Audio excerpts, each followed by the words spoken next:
Giving the right information is very critical and hindi lang tama kundi accurate at on time. Matuto, matuwa, B1 tama. Ako po si Yusek Harold Cabreros ng Office of Civil Defense. Kasama ko po dito ngayon si Asek Rafi Alejandro and Juni Castillo.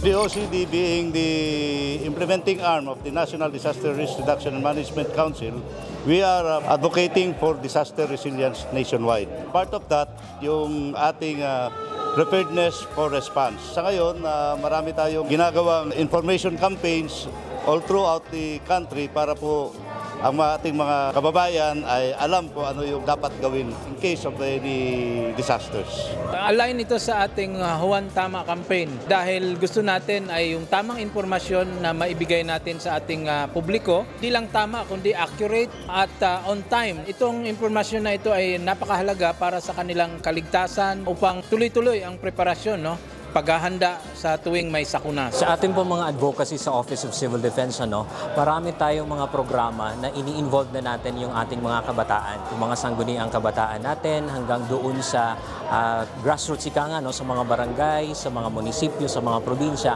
kasama na natin sila sa ating mga DRRM councils. Pagdating sa DRRM, kasama talaga dyan anumang estado ng buhay, yung paghahanda, yung pagresponde, maging sa ating mga barangay, meron na tayong mga emergency response teams na mga kabataan.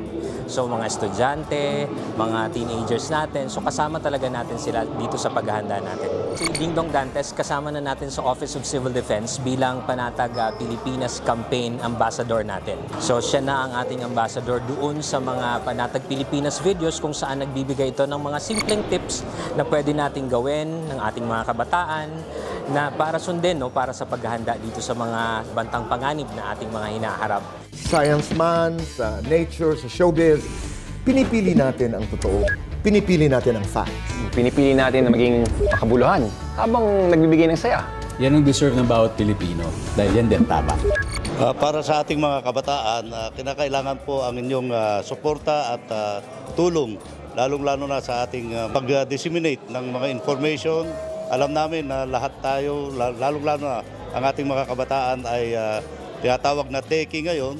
Panawagan namin sa kanila na ipagpatuloy ang pagtulong sa ating mga kababayan, lalong-lalo na sa panahon ng kalamidad o anumang sakuna. Piliin ang tamang impormasyon sa GMA. Kasama ang Synergy, Anak TV, NCCT, OCD, HEP.PH, EWU, WWF Philippines.